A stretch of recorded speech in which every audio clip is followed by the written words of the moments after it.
नमस्कार, सुस्वागतम, वेलकम, अभिनंदन। मैं हूं डॉक्टर वाई राखी, आपका स्वागत अभिनंदन करती हूं। कैसे हैं आप लोग? आप लोग खुश रहें, मस्त रहें, बिंदास रहें। घर के जितने भी बड़े हैं उन सबको मेरा नरमस्तक चरण स्पर्श और छोटों को मेरा बहुत सारा प्यार, मेरे हम उम्र को बहुत सारा प्यार। और जितने भी पितर इस दुनिया से जा चुके हैं, आपके इस प्यारे प्यारे परिवार को मेरा कोटि कोटि नमन। भगवान आपके पितरों की आत्मा को शांति दे, उन्हें नया जीवन दे और उनकी सभी मनोकामनाओं को पूर्ण करे। बस आपका ये प्यारा सा परिवार यूं ही बढ़ता रहे, खुश रहे। मेरा ये प्यारा सा परिवार, यूट्यूब परिवार, आगे यूं ही ग्रोथ करता रहे, ऐसी मैं दिल से कामना करती हूँ। भगवान हमें जोड़े रखे, हमें बढ़ाए, हमारी संख्या बढ़ाए। आपको सरकारी नौकरी ज़रूर लगे, आपको आपके जीवन के अंदर वो मिले जिसका आप लंबे समय से कर रहे थे इंतजार। आज मैं आपसे बात करूंगी 12 अप्रैल की, जब है सोमावती अमावस्या। अभी ये अमावस्या तो है, पर सोमावती क्यों कहते हैं? क्योंकि जो अमावस्या सोमवार वाले दिन पड़ती है उसे सोमावती अमावस्या कहा जाता है। और इस दिन शाही स्नान भी है। और अब आपको मालूम है कि 12 अप्रैल हो चुकी है, 27 अप्रैल को शाही स्नान का आखिरी टाइम है। तो भाई हम जल्दी जल्दी जल्दी जल्दी, अगर अभी तक आपने स्नान नहीं किया है हरिद्वार जाकर, तो स्नान ज़रूर कर लें आप। पहले तो मैं आपको ये सलाह दूंगी। बहुत खास है ये अमावस्या, लेकिन क्या है खास ये हम बाद में बात करेंगे। सबसे पहले बात करते हैं बिलीव इन कर्मा।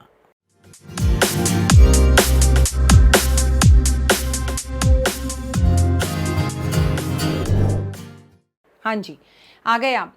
अमावस्या हर महीने आती है। अमावस्या हमारे पितरों के लिए होती है। अमावस्या जब आसमान में चांद नहीं दिखाई देता, अमावस्या जब बाजार में थोड़ा ट्रैफिक ज़्यादा होता है, अमावस्या जब दिल बेचैन होता है, अमावस्या जब मन उदास होता है, अमावस्या जब आपके आसपास एक नेगेटिव एनर्जीज आप फील करते हैं। लेकिन लेकिन लेकिन ऐसा नहीं है, अमावस्या पे दुनिया पैदा होती है। डॉक्टर वाई राखी भी अमावस्या पर ही पैदा हुई है, तो मैं अमावस्या को बुरा नहीं मानती। लेकिन चंद्रमा कहीं ना कहीं ज़रूर आपका अप डाउन होता है और उसे सही करना हमारे लिए बहुत ज़रूरी होता है। तो कुछ घरेलू और रेमेडीज और उपाय करने से आप पितृदोष से भी बच सकते हैं। तो टिल इस वीडियो को एंड तक जरूर देखें और अपने चंद्रमा को भी स्ट्रांग जरूर करें। लेकिन चंद्रमा को स्ट्रांग करने से पहले सच बताइए, आप में से कौन कौन बचपन में चिड़ियाघर गया है? मैं तो चिड़ियाघर बहुत गई हूँ और अपने पापा के कंधे पर बैठकर मैं पूरा चिड़ियाघर जो है वो घुमा करती थी और अपनी जेब में चने लेकर जाती थी। बंदर कूद कूद कर हमारे पीछे भागते थे और कई कई जगह पर बंदर जो है बड़ी बड़ी जालियों में होते थे, कूद कूद कर हम इधर जा रहे हैं तो बंदर जाली से इधर। ठीक है, हमारे और बंदर के बीच में एक जाली थी, लेकिन बच्चे थे ना, तब भी हम बहुत डरा करते थे। आप में से कितने लोग पिकनिक जाते थे? हम बहुत पिकनिक जाते थे। हमारे घर में फैमिली वाले, अड़ोसी पड़ोसी, दोस्त जो है वो खाना बना लेते थे एक दूसरे के साथ और इंडिया गेट पर रात को चद्दरें बिछा बिछा कर हम वहीं पर खाना खाया करते थे। कोई फोटोज़ नहीं, कोई सेल्फी नहीं, कुछ नहीं। गुब्बारे खरीदना, कैरम बोर्ड ले जाना, गेंद से खेलना और बैट बॉल खेलना और गप्पे मारना, शायरियाँ करना, एक दूसरे को कॉम्प्लीमेंट्स देना, एक दूसरे के साथ समय बिताना, ये सब कुछ हम किया करते थे। और निश्चित ही आप में से बहुत सारे लोग ऐसे हैं जिन्होंने बचपन में ये जीवन जिया होगा। मैं जब वनस्थली विद्यापीठ राजस्थान में पढ़ती थी ना, जयपुर के पास निवाई जिला टॉक में, तो वहाँ पर कुएँ से पानी निकालना होता था। मैंने तो कुएँ से भी बहुत पानी निकाला हुआ है और वो एकदम गर्म पानी होता था। जितनी मर्जी सर्दी पड़ रही हो, उसे नहाने में कभी ठंड का एहसास नहीं होता था और पानी एकदम शीतल मीठा मीठा हुआ करता था। बहुत मज़ा आता था। और कुएं में ना हम ऐसे चिल्लाते थे राखी, तो आवाज़ ज़ोर ज़ोर से दोबारा सुनाई देती थी। और इसी चीज़ को लेके वार्डन से बहुत डांट पड़ती थी, पढ़ाई कर लो, तुम्हारे 10वीं के एग्ज़ाम हैं, बेवकूफ़ लड़कियां लगी पड़ी हैं। हम बहुत शरारतें करते थे। मैं डॉक्टर वाई राखी नीम की दातुन किया करती थी।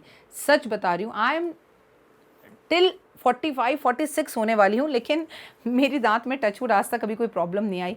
हे भगवान, प्लीज़ आए भी ना, क्योंकि हमारा बचपन बड़ा स्ट्रांग था। नमक से दातुन किया करते थे अगर ज़रा सा कीड़ा हो जाता था, प्लस पेड़ों पर चढ़ा करते थे। आप में से कितने लोग पेड़ पर चढ़ते थे? वो दिन, वो बातें, वो ओए होए, आज आपको मैं पुराने ज़माने में ले गई ना, आपको भी वो सब बातें याद आ रही होंगी। तो अमावस पर हमारे यहाँ पर निश्चित ही बचपन में पंडित जी आते थे और वो भोजन करते थे। और कभी अगर माँ को पीरियड्स हो जाते थे और भोजन बनाने वाला कोई नहीं होता था, तो तब जॉइंट फैमिली होती थी, पड़ोस की आंटी आके बना देती थी, चाची बना देती थी और बड़ा सहयोग हुआ करता था। या फिर कभी कभी ऐसा भी होता था कि ब्राह्मण जी को बुलाकर कच्चा खाना दे दिया जाता था, यानी कि चावल दे दिए, यानी कि तेल दे दिया, यानी कि घी दे दिया, यानी कि दालें दे दी, यानी कि नमक दे दिया, आटा दे दिया।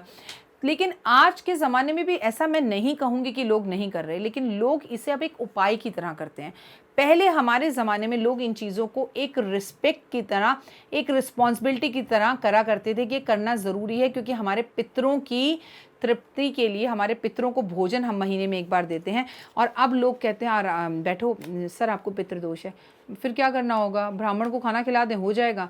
तो आप ना ये लगाव नहीं रहा कि मेरे पापा अब इस दुनिया में नहीं है, मेरे मदर कोरोना से चली गई तो बस मर गए, अब मर गए, मरने के बाद कौन खाना खाता है, उन्हें भोजन चाहिए या उनके क्या नियम हैं। कितने आप में से लोग जाकर पंडित से पूछते हैं कि भाई मेरी माँ को गए 2 साल हो गए, क्या मुझे उसके नाम पर, उसके जन्मदिन पर, उसकी एनिवर्सरी पर, उसके जाने की जो है पुण्यतिथि पर मुझे कुछ दान करना चाहिए। नहीं, ऐसा नहीं मैं कह रही कि नहीं है, पर बहुत कम लोग हैं। People are not doing this kind of things with the responsibility, people are doing this things क्योंकि डर है। हो मुझे सरकारी नौकरी नहीं मिल रही, क्यों, क्योंकि मुझे पितृदोष हुए। सर, ये जो मैं अब आपको उपाय बताने जा रही हूँ, ये हमारी जिम्मेदारी है और हमें अपनी जिम्मेदारी को पूरी ईमानदारी से निभाना चाहिए। बहुत खास अमावस्या है ये, क्योंकि ये शाही स्नान है। इस दिन आपको व्रत रखना है या नहीं रखना, ये आपकी मर्जी है। लोग रखते हैं इस अमावस्या पे व्रत, लेकिन अगर आप व्रत ना भी रखना चाहें तो आपको कुछ दान पुण्य बता रही हूँ, वो ज़रूर करें। गंगा जल मिलाकर पहले तो पानी में स्नान करना चाहिए, और हो सके तो हरिद्वार जाकर स्नान करें, या घर के आसपास कहीं गंगा हो तो वहाँ नहाएं। नहाते वक्त मंत्र ज़रूर बोलना चाहिए, ओम नमो भगवते वासुदेवा का मंत्र बोलें या गायत्री मंत्र बोलें, पर नहाते वक्त गंगा जी में खड़े होकर मंत्र बोलें और गंगा जी में खड़े होकर ही सूरज को जल दें। और आज के दिन शिवलिंग पर गंगा जल चढ़ाने से बड़े बड़े पितृदोष खत्म होते हैं, मन शांत होता है और चंद्रमा स्ट्रांग होता है। घर में आज आपको दूध के छींटे मारने चाहिए, क्योंकि आज चंद्रमा आकाश में नहीं दिखता तो मन थोड़ा सा बेचैन, घबराहट भरा रहता है, घर में कलेश होता है या मन किसी भी चीज़ में लगता नहीं। तो अगर आप दूध के छींटे मारें तो बहुत अच्छा होगा। आज के दिन कौओं को कुछ मीठा या सफ़ेद ज़रूर खिलाना चाहिए, कौओं को, गाय को और कुत्ते को, बहुत ज़्यादा ज़रूरी है। आज घर में खीर भी ज़रूर बनानी चाहिए। घर में एक मोमबत्ती सुबह से शाम तक जला के रखनी चाहिए, चाहे वो किसी भी कलर की मोमबत्ती क्यों ना हो, उससे फ़र्क नहीं पड़ता। अपने घर के अंदर एक दीपक जला के रखना चाहिए। आज के दिन शाम के समय घर के मुख्य दरवाजे पर 4 मुखी हो तो बहुत ही अच्छा, और इस दिए का मुंह दक्षिण की तरफ कर देना चाहिए, जिससे हम अपने पितरों के लिए और यमराज के लिए दिया जलाते हैं, जिससे यमराज देवता बेहद खुश होते हैं और हमारे पितरों को आगे के जीवन में उद्धार देते हैं, और हमारे पितर हमसे खुश होकर हमें आशीर्वाद देते हैं। आपको मंदिर के अंदर इस दिन, अमावस के दिन, मिश्री अर्पण ज़रूर करनी चाहिए, जो बहुत उत्तम होता है। किसी को भी पेट भर भोजन आज के दिन ज़रूर कराना चाहिए। ज़रूरी नहीं है कि वो ब्राह्मण हो, मतलब जिसको ज़रूरत हो, किसी के घर राशन डलवा दीजिए, नहीं तो अपने घर के अंदर किसी को बुलाकर अपने दोस्तों को भरपेट भोजन ज़रूर कराएं। आपको संडे की रात, जैसे कि अब ये सोमावती अमावस्या सोमवार को है, तो संडे की रात को ये अपने घर के अंदर चारों तरफ ना नमक छिड़क देना चाहिए। देखिए, ऐसे छिड़के नमक कि वो पैरों में आए तो भी कोई बात नहीं, अगर ना आए तो बेहतर है। साइड साइड में, कोनों कोनों में थोड़ा थोड़ा थोड़ा थोड़ा, जैसे मान लीजिए टेबल हमारा घर है, तो इस कोने में थोड़ा नमक रख दिया, इस कोने में थोड़ा नमक रख दिया, इस कोने में थोड़ा नमक रख दिया, इस कोने में नमक रख दिया, या ऐसे लाइन, इधर नमक की खींच दी, इधर नमक की खींच दी। और सोमावती अमावस्या वाले दिन, सोमवार वाले दिन सुबह ब्रह्म मुहूर्त में उठकर या 10 बजे या 9 बजे, जब भी आप सोकर उठते हैं, उसे झाड़ू से बाहर निकाल दीजिए। ऐसा करने से साल भर की नेगेटिविटी, नज़र, बुरी हवा और जादू टोना तंत्र विद्याएं सब आपके घर से ख़त्म हो जाएंगे। जब आपने झाड़ू लगा ली, पोछा लगा लिया, तो अपने घर में गुलाब जल छिड़के, उसकी फ्रेगनेंस दें, नहीं तो मेरा जो पानी है, रिमझिम पानी, उसे ज़रूर छिड़के। आप 7 तरह के अनाज लेकर आपको इस दिन पक्षियों को ज़रूर खिलाना चाहिए। अब आपने 1 किलो दाल ले ली, 1 किलो चना ले लिया, 1 किलो चावल ले लिए, 1 किलो गेहूँ ले ली, वो आपको 7 अनाज देने वाला जो अनाज की दुकान पर काम करते हैं वो दे देंगे। उसमें आप 1 चम्मच सरसों का तेल डालिए और उसके बाद उस अनाज को हिलाइए अपने हाथों से, और उसको जाकर कबूतरों को बाजरे के स्वरूप में आप ज़रूर खिला दें। कबूतर को, कौए को, चिड़िया को, पक्षी को। ऐसा करने से आपके बंद रास्ते एकदम से खुलते हैं, और मकर और कुंभ राशि वालों को तो ये उपाय 100% करना चाहिए।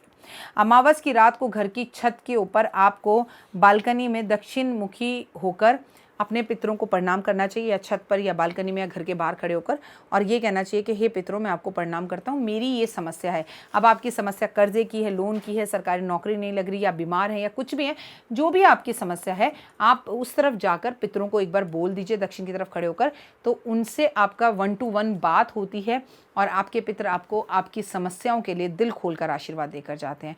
अमावस पर आपको सफ़ेद चीज़ें ज़रूर खानी चाहिए। अमावस पर आपको लोगों को भी सफ़ेद चीज़ें खिलानी चाहिए।